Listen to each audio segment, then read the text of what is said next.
Hello. Okay, let's take a Today look we're at going to be multiplying looking integers. over This would the be concept appropriate of for multiplying integers. the 7th grade This is set up math basically class, for and the students would 8th be grade, beginning multiplying 8th grade math. the The absolute students value will of be numbers, and familiarized they with would be multiplying negatives integers, and positives, negative integers, and and positive integers, they and seeing what their look at the outcomes patterns will to be. see what their outcomes will be.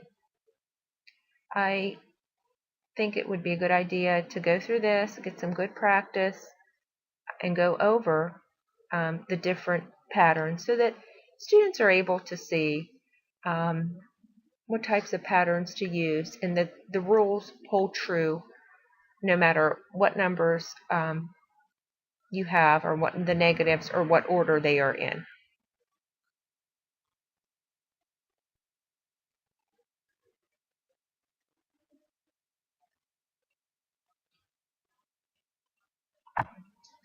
Okay, let's look at the patterns. Now, if you look at this slide, you will see 3 sets of columns with various numbers. We have in the rows what I want you to do numbers, is look at the patterns that you see in each column. We have For example, the first column, you have negative 4 times 2 equals negative 8. It equals a negative 8. 2 times negative 4 equals negative 8. Negative 4 equals negative 8. So you see you have a negative number times a positive number, and that gives you a negative number.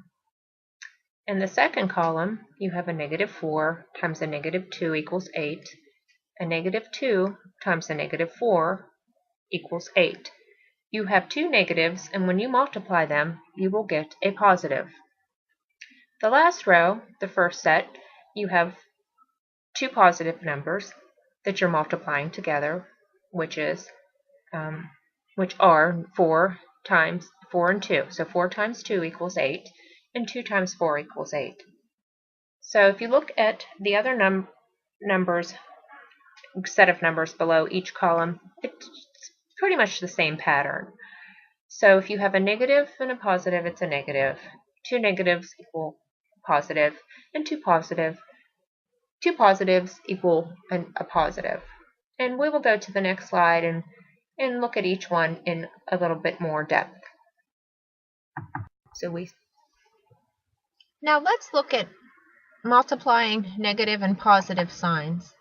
When you're multiplying a negative number with a positive number, you will end up always with a negative number. Let's look at the first set. We have a negative 4 times 2, and that will equal negative 8. Then we have 2 times negative 4, and that equals negative 8. The next set, we have 5 times negative 2, and that equals negative 10.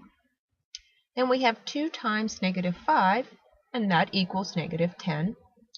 So it doesn't matter what order they're in, as long as there's one that's a negative and the other one's a positive, and you multiply them, you will always have a negative answer. In the last set, you have negative 7 times 5 equals negative 35, and negative 5 times 7 equals 35. Pretty simple rule. All you have to remember is a negative and a positive, when multiplying, will always equal a negative answer. Negative 2 equals. Now let's take a look at multiplying two negative integers to see what our outcome will be. Two negatives that are multiplied together will always give you a positive integer. So if we have negative 4 times negative 2, that equals 8, a positive 8. Negative 2 times negative 4 equals a positive 8. Negative 5 times negative 2 equals 10, positive 10. Negative 2 times negative 5 equals 10. That's a positive 10. Negative 7 times negative 5 equals 35.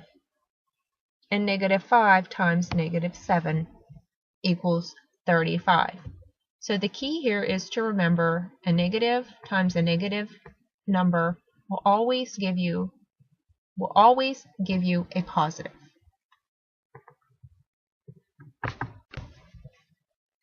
Now we are going to look at the last way that you can multiply integers.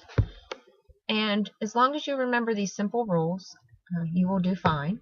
A positive and a positive will always equal a positive.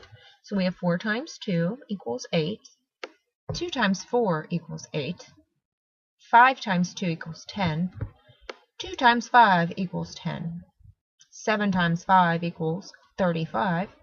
And 5 times 7 equals 35. So, to remember, a positive multiplied by a positive integer will always give you the answer that will be a positive.